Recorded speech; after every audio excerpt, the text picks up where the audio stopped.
Hi friends, നമ്മളിന്നൊരു സിമ്പിളായിട്ടുള്ള മീൻകറി റെസിപ്പിയാണ് കേട്ടോ ഇവിടെ ഉണ്ടാക്കുന്നത്.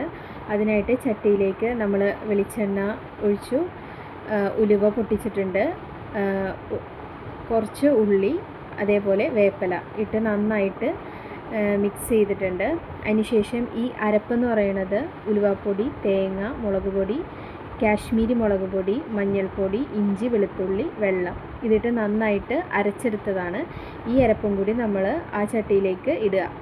അരപ്പ് നന്നായിട്ട് തിളച്ച് വരുമ്പോൾ നമ്മൾ ഓൾറെഡി തലേ ദിവസം പറ്റിച്ച് വെച്ച മീൻ, ആ മീനിൽ നമ്മൾ ചെയ്യേണ്ടത് മീനിൽ പച്ചമുളക്, വേപ്പില, മുളക് പൊടി, ഉള്ളി, മഞ്ഞൾപ്പൊടി, വെള്ളം, ഓട്ടുപുളി ഇട്ട് നന്നായിട്ട് തിളപ്പിച്ച് വറ്റിച്ച മീനാണ് കേട്ടോ നമ്മൾ ഈ അരപ്പിലേക്ക് ഇടുന്നത്. അപ്പോൾ ഓൾറെഡി തലേ ദിവസം നമ്മൾ മീനൊക്കെ പറ്റിച്ച് വെച്ച് കഴിഞ്ഞാൽ പിറ്റേ ദിവസം മീനിൽ നന്നായിട്ട് പുളിയൊക്കെ പിടിച്ചിട്ടുണ്ടാകും. അപ്പോൾ അതുകൊണ്ടാണ് അങ്ങനെ ചെയ്യുന്നത്. അപ്പോൾ ഈ അരപ്പിലേക്ക് കുറച്ച് കല്ലുപ്പും കൂടി ഇട്ടിട്ട് നന്നായിട്ട് തിളപ്പിക്കുക. നന്നായിട്ട് തിള വന്ന ശേഷമാണ് നമ്മൾ ഓൾറെഡി തലേ ദിവസം തിളപ്പിച്ച് വെച്ച മീൻ നമ്മൾ ഇതിലേക്ക് ആഡ് ചെയ്യുന്നത്.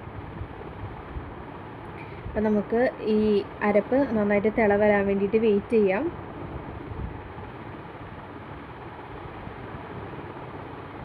ഇപ്പോൾ അത്യാവശ്യം തിള നന്നായിട്ട് വന്നിട്ടുണ്ട്.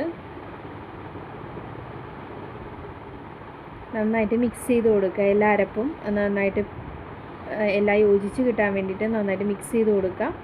അപ്പോൾ ഈ ഒരു പാകമാകുമ്പോൾ നമുക്ക് മീൻ ആഡ് ചെയ്യാം. നമ്മൾ തിളപ്പിച്ച് ഓൾറെഡി തലേദിവസം തിളപ്പിച്ച് വെച്ച മീനാണ്. അത് നമ്മൾ ഈ ചട്ടിയിലേക്ക് ഇട്ട് കൊടുത്തിട്ടുണ്ട്. ഇതായിരിക്കും നമ്മൾ തിളപ്പിക്കുമ്പോൾ ടൈമിലുള്ള രൂപം. അത് നമ്മൾ ഈ അരപ്പിലേക്ക് ആഡ് ചെയ്യാം. അതും കൂടി ഇട്ട് കഴിയുമ്പോൾ നമ്മൾ ഇളക്കാൻ പാടില്ല. ചട്ടി ചുമ്മാ നമ്മൾ ഇങ്ങനെ ചുറ്റിച്ചെടുക്കുക. അല്ലാണ്ട് സ്പൂണിട്ട് ഇളക്കി കഴിഞ്ഞാൽ മീനെല്ലാം ഉടഞ്ഞു പോകും. അപ്പോൾ അതുകൊണ്ട് ചട്ടി നന്നായിട്ട് ചുറ്റിച്ചെടുത്ത് കഴിഞ്ഞാൽ നമ്മുടെ സിമ്പിളായിട്ടുള്ള അടിപൊളി പിലോപ്പി കറി റെഡി ആയിട്ടുണ്ട്.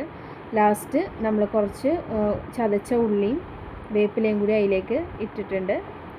ഈ സമയത്ത് ഉപ്പ് നോക്കാം. ഉപ്പ് എന്തെങ്കിലും കുറവുണ്ടെങ്കിൽ കുറച്ച് ഉപ്പും കൂടി നമുക്ക് ആഡ് ചെയ്യാവുന്നതാണ് കേട്ടോ.